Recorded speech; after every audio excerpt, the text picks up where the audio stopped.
And my word for 2026 is intentional, because I wanted to be more intentional about the things that I do related to my health, my wellness, my work-life balance. And I encourage everybody to look themselves in the mirror, set a goal, whether it be daily, monthly, or yearly, and go from there and just really attack that with some confidence and with some discipline.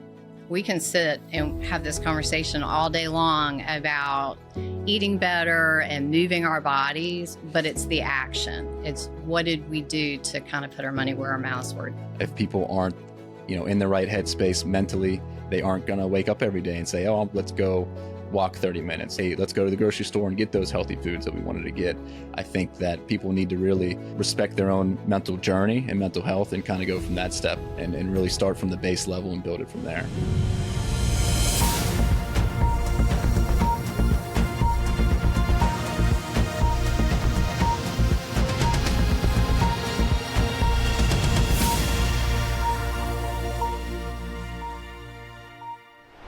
Hello, and welcome to Pulse Check, the new podcast from Carolina Pines. My name is Kim Alton. I am a registered dietitian and the Director of Food Nutrition Services here at the hospital.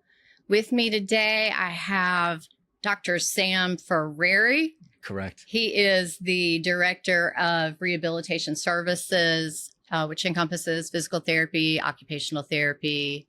And you can tell them a little bit more about yourself too, Sam. Yeah, so I'm here as a director of rehab. I also work as a therapist. About half of my day, I'm seeing patients still, mostly in the outpatient side. I work as an occupational therapist, a hand, neck, and upper extremity specialist. So most of my day is spent with basically shoulder injuries and below, and just getting those orthopedic and neurological injuries back on track again. So it's a new year. And at the beginning of the year, there's all the new year, new you hype out there. I know how I feel about that. But let's talk about that from your perspective. Yeah. You hear about all the time, people wanting to, join gym, lose weight, get stronger, whatever it may be. We go through a lot of stuff on the salad bar at the beginning of the year. Yes, exactly. I kind of have mixed emotions about it, but I think in general, it's a good thing. I think people realize that they need to change. I think change is a good thing. As it's a new calendar year, you change for yourself. But also it's kind of a chance to self-reflect and see, what I was doing poorly the year before and what I can kind of advance, as the new year starts. Right. So one thing I always like to reaffirm for people is that, you are great just like you are, right? So you don't have to go and change everything about yourself. But to your point, it's a great time to reflect on what worked for you last year. What goals did you have that maybe you didn't really see through all the way? And so it's a good time to maybe just restart, Some people like to start on a Monday. Some people start at a specific month. Some people, January 1st is a great time to start. But how do you stop them from quitting everything by February 1st? That's a great question. You kind of have to instill, I guess this goes back to more of my football days. I played college football and sports my entire life, but just being disciplined in having a plan of action that is, set in stone that works for you. I tell a lot of my patients, as we give them exercises to take home, don't feel like you have to do these 1,000 times a day. Let's try to start off once or twice a day, do 20 or 30 reps of each of these exercises. And another thing that I've gotten better at is not giving them 1,000 exercises to do at home. Give them 2 or 3 to start, because studies say, once you start getting to 4 or 5 exercises on a sheet, they stop doing them altogether because they feel either overwhelmed or they feel lost, confused. So kind of starting off, I feel like doing a good job, giving them 1 to 2 good exercises, do it once or twice a day. And if they say, hey, that was really easy, then you go back and you kind of readjust from there. Right. And I like to make sure that we don't overwhelm with too many changes at one time, because let's be real. We all want to succeed. Like nobody wakes up and says, oh gosh, could I be a failure today at something? Yeah. We want to be winners, winner, chicken dinner. So we want to make sure that we are, being realistic about what we do. And part of that means that you have to start where you are. You have to crawl before you walk and walk before Yeah. you run. And so if you are somebody who has done absolutely nothing for the last half of 2025, you're not running a marathon this month. Yeah.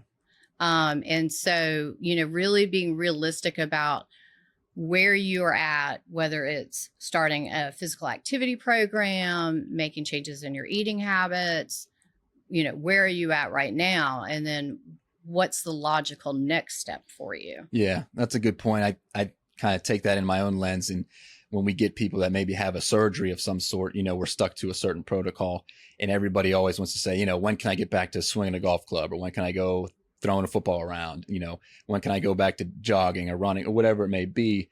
And like you said, just setting a realistic goal, and maybe we can progress a little bit faster, but let's, stick to the plan. Let's be patient, or, in the long run, it's going to be more negative for you than positive if we try to, overstep or rush things too much. So in my practice, and I do outpatient counseling here at the hospital, we talk about SMART goals. So the acronym SMART is specific, measurable, attainable, relevant, and time bound. And so when I ask about goals, it can't be I'm going to eat more vegetables, because that's not a SMART goal. Yeah. It's too vague. It's too broad. I mean, do I count a French fry as a vegetable? Right. And so we want to make sure that we're being very specific. So for me, a SMART goal might look like I am going to eat vegetables 2 days a week for 1 month. So it's specific. I'm going to do it twice a week. It's measurable. I can check that off on my calendar and say I did it. It's attainable if I'm not a veggie eater, which quite frankly, I don't think there's a vegetable that I don't like. But if I weren't a veggie eater, I'm not going, 7 times a week, because that's not going to happen. Yeah. So I'm going to make it attainable. Back to, we all want to be winners. I'm going to make it relevant. If I'm a veggie eater, why am I making a veggie goal? Don't need it. And then I made it time bound. I said, I'm going to do this for a month. So then I can reassess where I'm at the end of that month. And maybe now I can go up to 3 vegetables a week for the next month, or whatever. So that's kind of how a SMART goal might look in my world. How about in your world? Yeah. And I like that. And I think you can kind of stack SMART goals. So as we kind of see how similar our fields run, if you have a nutritional SMART goal, like you said, of eating whatever vegetable, now stack that and do, hey, let's do 30 minutes of any type of activity or exercise 5 times a week for, let's say, 2 months to start. And you can start stacking goals. So now when you start eating better and you get the exercise that you want, then, everything is starting to get set in motion. You feel better, you're losing weight, whether that be your goal, you're getting stronger, you're getting more endurance. So I like what you said about stacking, because we talk about stacking a lot in the nutrition world too. If I am trying to increase my intake of protein, how can I stack that without having to double up on everything that I think? So if I took a bowl and I used quinoa instead of rice, I know I've got more protein there. And then I add some lentils or some types of beans, I know I have some protein. And then I can have a little bit of meat if that's my thing. Mm-hmm. So I'm sort of stacking that, but I'm not making this huge volume that I have to eat. So one thing that I think has been kind of trendy lately with physical fitness is weighted vests, wrist weights, ankle weights, those types of things.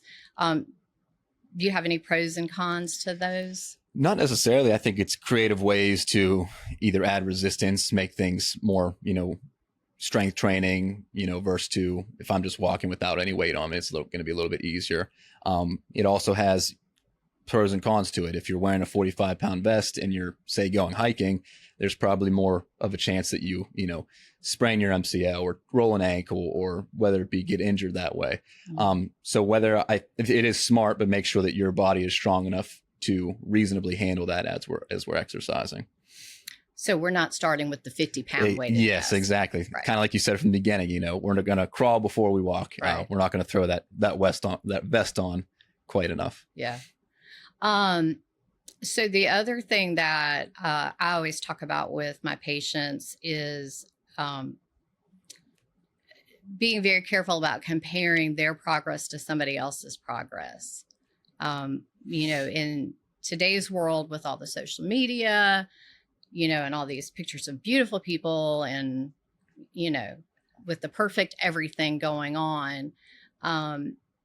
So I try to emphasize that you're going to have your own path. Mm-hmm. You're going to have your own journey through this. And you can't compare it to everybody else's because everybody's journey is not going to look the same. Yeah. We're all very individual people. And so needs really have to be tailored to your life, your lifestyle, your socioeconomics. You know what you can afford. Can you afford a gym membership, or do we need to get some good shoes and go to Byerly Park and walk? Yeah. Can you buy the highest cost, animal protein that's out there, or do you need to look at lentils and quinoa and things as an alternative? Yeah. So I think it's important to kind of stay away from that comparison. And I'll have patients that come in and say, well, my Aunt Betty Sue, did this and it worked great for her. So that's what I want to do too. In the exercise world and in the rehab world, it's still the same. You still have to tailor it to somebody's needs. Yeah. Yeah, that's a great point. We see this about every single day, whether it's somebody coming in with the exact same procedure surgically, and they might be almost the exact same timeline. Say they're both 5 or 6 weeks out of surgery. One person may be doing great. The other person might not be. And it gets tricky when they're in the same room at the same time. Maybe their appointment happens to be, with another therapist. We're all in the same room. And, they say, hey, look at Joe, just for an example. I know he's got his surgery a day after me and he's doing so much better. That's when kind of the mental aspect of rehabilitation comes into play. You have to really be careful and not freak anybody out and saying, hey, yeah, he's doing great. But also there's a lot more factors in this. Maybe your, tear was worse. Maybe your surgical procedure was longer. Maybe he's older or younger than you. Maybe even genetics and, sex has a big factor in healing properties, especially when it comes down to the rehab world, whether it be surgical or non-surgical. And then you add chronic diseases in like diabetes, which when not controlled can delay healing. So there are a lot of things that have to be taken into consideration. And I think that because we live in this quick fix society and everybody wants, the one thing that's going to, turn them into this, fitness monster and everything else, that, it can be really challenging. But the best approach is really a tailored approach, which I think is certainly what y'all offer, definitely what I offer. There is no one size fits all when it comes to health and wellness. Yeah. It's really, you got to take into account all the factors. Yeah. And I was just talking, we have a student doing some clinical experience with us. We were talking with him that, you could see the same exact procedure back to back and almost be at the same timetable. And you have to realize, oh, hey, I can progress Joe a lot better than I can progress, the next person who's coming in. So it's a lot more of that clinical reasoning and processing skills that take place where there's a lot more factors at hand than just, what's on paper and what's in front of you. So if you had a top tip for 2026, what would it look like? It would be for the vast majority of people just to begin the journey of discipline of exercising, whether it be 2 times a week, 5 times a week, 7 times a week. I've gotten complacent myself, and I've kind of started this, in 2026. This is kind of my yearly goal, is to get back on track of a more serious approach of exercising and building strength within my body. I feel like I've lacked at that, and I looked myself in the mirror and kind of did some reflection and said, hey, I used to feel a lot better. So let me get back to that feeling of what I had a few years ago. And I encourage everybody to look themselves in the mirror, set a goal, whether it be daily, monthly, or yearly, and go from there and just really attack that with some confidence and with some discipline. So for me, and of course, the new USDA guidelines just came out, and there's a lot of question marks around that, and a lot of conversation around it. But one thing that I do each year, I don't set resolutions, but I pick a word for the year. And my word for 2026 is intentional, because I wanted to be more intentional about the things that I do related to my health, my wellness, my work-life balance. You know, I'm somebody who actually has some chronic diseases that I need to take care of better than I have. And so I wanted to be intentional about the things that I do this year in order to help allow me to have a healthier life than what I've had in the past. So what I always encourage, and what I would say would be my top tip for the year, is to find a word or establish a goal that helps just keep you on track, that keeps you kind of grounded in the direction that you want to go in. Mm-hmm. And you got to start somewhere. So it becomes the action. We can sit and have this conversation all day long about eating better and moving our bodies, but it's the action. It's what did we do to kind of put our money where our mouths were? Did we move our bodies today? Did we eat a little healthier? Did we drink our water? All those things. And so I think that you have to take the information and then you have to make an action step to go with it. Yeah. So it can't be, I plan to. It needs to be, I walked today. I ate better today. Whatever. But we need to make it more decisive. And I think that's a very simple way to really just get started with, a better health journey for people. Yeah. And I think it's all motivational. I think if people don't have goals, you're not going to, wake up in the morning and say, hey, I want to go walk. You're going to kind of go through life and do whatever your body allows you to do. And I encourage people, I like that intentional word that you've used. I think discipline is another good word that you can use. But I think it's all a motivation thing that kind of also boils down to some cognitive and mental health aspects as well. If people aren't, in the right headspace mentally, they aren't going to wake up every day and say, oh, I'm very encouraged. I'm very positive. Let's go walk 30 minutes. Let's go to the grocery store and get those healthy foods that we wanted to get.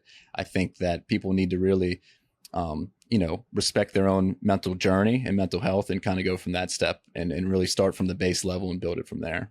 Absolutely. And I always tell people, nobody wakes up and says, oh gosh, I hope I have diabetes today. Yeah. Or, I hope I get a diagnosis of, heart disease or whatever. Nobody does that. Nobody's waking up wishing for the not good stuff. So it's really about getting your focus in place, figuring out what your priorities are, finding the right mindset to move forward and then going from there. And fortunately, for our community, we have resources here at the hospital. We have you, we have me, we have, a multitude of departments that are able to, help people on their health journey. And we don't want to just be here for people when they're sick. Yeah. We do want to be here for people when they're well too, and help them continue moving in the right direction for that. So we actually have a couple questions that got sent in to us that we can discuss real quick. Yeah. The first one is around diets, kind of all the fad diet, intermittent fasting, carnivore, keto, the whole 9 yards. So the first thing I would say about that is I never discourage people unless there is a significant health risk of trying anything. You do you, boo. Yeah, right? I agree. If you, if you think that there is something in particular that you want to try and you feel very strongly about it, you're going to try it anyway. Yeah. You don't actually need my permission to do that. So that's fine. Everybody's going to try whatever they want to try. There's a few things that you got to ask yourself though. Is it sustainable? Am I going to eat this way for the rest of my life? Because if the answer is no, then this is probably not the diet for you. Yeah. Are you giving up complete food groups? There's no one perfect food out there. There's no one food that gives our body everything that we need, which is why we eat a variety of foods from all of our food groups. And so if it's telling you that something is the spawn of the devil, that is probably not the diet for you, right? There are diets that we know have been proven to provide numerous health benefits. Mediterranean diet is one of those. And I have a lot of people say, well, I don't eat Mediterranean food. Well, you don't really have to. It's about the principles of it. Yeah. The DASH diet also has always ranked very well. DASH stands for Dietary Approaches to Stop Hypertension. And they're very similar. Combined, those two diets form what they call the MIND diet, mind like your mind. And it is shown to help improve cognitive function as we get older. And so there are a lot of different things out there. People are going to try whatever they feel committed to, and that's fine. But if it's not sustainable, you just have to understand that whatever results you get are also not going to be sustainable either. Yeah. And if you're not changing eating habits, even, everybody was on GLP-1s now, and, the Mounjaros and the Ozempics and Wegovy's. If you don't change your eating habits, if you don't change your exercise habits, you're still going to be ending up back at square one. Yeah. Intermittent fasting is another one, has worked well for some people, doesn't work well for others though. Yeah. Athletes, that would be a population that could be challenging with, depending on when their competition, when their practices, if there's no fuel in the tank, you don't have any energy to put out on the field. Yeah. Right. So I think that there's pros and cons to a lot of them. At the end of the day, if it helps you kickstart something and then you transition into something sustainable, that's probably the best approach. But like I said earlier, it really has to be tailored to you, because we have to take into consideration, do you have any chronic diseases that require you to take medication, and how is your medication timed? That's going to have an effect on it. Do you have time in your lifestyle to, really follow some of these diets? Somebody was talking to me the other day about one where they're, literally making their own ketchup. So, I don't have that much time to make every condiment from scratch at my house. But if you do, then maybe that's the right approach for you. Yeah. But long term, we are looking for what can we do that we can sustain. Yeah. Because otherwise you're just starting and stopping something. Yeah. I like the sustainable piece that you're talking about, because I've had, friends, colleagues, patients who've talked about different diets, especially that carnivore one where you're basically eating all, meats and eggs for, every single meal, every single day. And it's really not sustainable in terms of, financially. Can you buy steaks and chicken and eggs and bacon and just eat that for every day for the rest of your life? The answer is no for, 95% of the population. It may have its benefits. It also may not for certain people based off of their genetic background. In terms of things like intermittent fasting, I currently do that. I've done it on and off for a long portion of my life.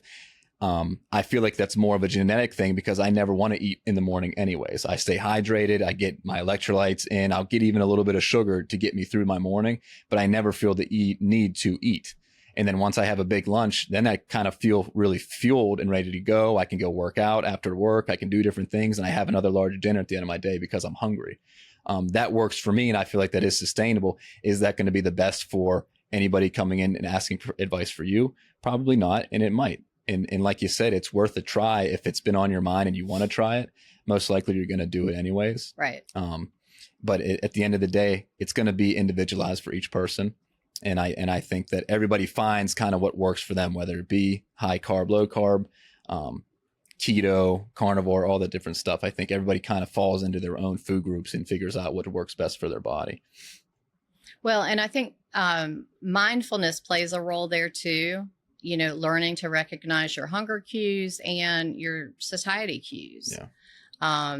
You know, we typically say that you should start eating when your body says that you're feeling a little bit hungry, and you should stop when you no longer feel that hunger. For most people, that means you're stopping at probably less than 100% of your plate, because when you truly no longer feel like you need food is the best time to stop, because when you take those few extra bites, and it's like, oh God, why did I do that? So we want to make sure that we're recognizing when we feel hungry, when we feel full, and adapting to that. I have a lot of people who like to do the MyFitnessPal app, or, you know, some of the other apps that are out there. And I think that it can be a good tool, especially to identify just kind of where you're getting some empty calories in. You know, people don't always realize what they take in a day. You know, we tend to underestimate the amount of food we actually take in, or the number of calories that we take in. And you can get some really easy calories with, you know, you get a specialty coffee once or twice a day. You know, those, whatever you're putting in it's definitely adding up. So, you know, I think sometimes we're just not as aware of that. For some people though, calorie counting's tedious and it's work. And if it becomes something that feels too much like work for you and you're not going to do it, then there's no value in it anymore. And so sometimes I think it's a good idea to do like a short term, 2 week, let me get an idea of where I'm at, how I can improve, and then maybe go back and do it again in a couple more weeks. Other people, you know, I know people who religiously document everything that they eat, and that works really well for them. So again, it's individualized. But if it feels like it's too much work and you are just absolutely not liking having to log everything, then stop. Because you're getting nothing of value out of that at this point in time. But I like that idea of trying it for a week or two, because it can be kind of eye-opening, seeing, Absolutely. Oh, wow, this is how many calories, or this is how many calories I'm missing, or wow, I'm barely eating any protein. I wonder why I'm not building strength. That's a good point. I like that. And I might try that for myself. I actually, this has been years ago, but I had somebody who came to see me who ate fireballs throughout the day. Just sort of, you know, the little like cinnamon ball candies. And we calculated that she was getting 400 calories a day from fireballs. She had no idea. But, you know, it's just that, you know, you randomly pick up something to nibble on, or to, you know, keep some mints in your pocket or whatever. You don't realize how those little calories can start adding up after a while. So for sure, it is a good way to just sort of take track or take a record of what you're doing and get an idea of how far off you are from what your actual goals are. So one of the other questions that we got was about high intensity versus low impact exercise. I can start this one. Both have their benefits. Both will be individualized. If it's an older adult who maybe isn't in the best shape starting off, I wouldn't throw them into something that's super high intensity, because there's a big chance that they're either going to get hurt, or another chance that they're going to dislike it so much that they never want to exercise again. So there's kind of two different pathways there. They both will have their benefits.